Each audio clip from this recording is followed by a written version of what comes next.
నూతనంగా ఎన్నుకోబడి ఈరోజు ప్రమాణ స్వీకారం చేసిన నూతన గ్రామ పంచాయతీ సర్పంచ్, ఉప సర్పంచ్ మరియు వార్డు మెంబర్కి ఇవే మా శుభాకాంక్షలు.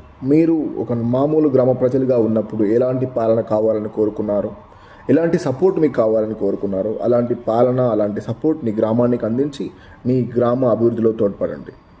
మీ స్వలాభం కోసం కాకుండా గ్రామ అభివృద్ధికి పాటుపడండి. గ్రామ అభివృద్ధికి ఈ 5 సంవత్సరాలు ప్రతి వ్యక్తికి, మీకు ఓటేసినా వేయకున్నా ప్రతి వ్యక్తి, నీ గ్రామంలో ఉన్న ప్రతి వ్యక్తికి నువ్వు అందుబాటులో ఉండి ప్రతి సమస్యను తెలుసుకుని ఆ సమస్యకు కావాల్సిన పరిష్కారాన్ని అందించి వెంటనే దానికి ప్రతిబింబిస్తే ఈ నీ గ్రామం అభివృద్ధి చెందుతుంది.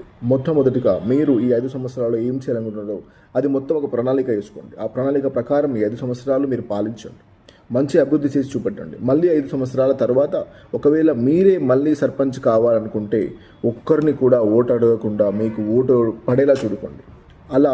అప్పుడు అలా చేసినట్టయితే అది కరెక్ట్ పాలన అని చెప్పచ్చు. మీరు రాకముందుకు వచ్చిన తర్వాత అని అందరూ మాట్లాడుకోవాలి. అలా పాలించండి. రాకముందుకు వచ్చిన తర్వాత ఒకేలా ఉంటే నువ్వు సర్పంచ్గా, ఉప సర్పంచ్గా, ఒక వార్డు మెంబర్గా ఉంటే ఎలాంటి లాభం లేదు. ఈ డిఫరెన్స్ మీ గ్రామ ప్రజలకు చూపెట్టండి. మీరు రాకముందుకు గ్రామం ఎలా ఉండేది, వచ్చిన తర్వాత గ్రామం ఎలా ఉండేది, పాత పాలకులు ఏం చేశారు, మీరేం చేస్తున్నారు, అది చూపెట్టండి.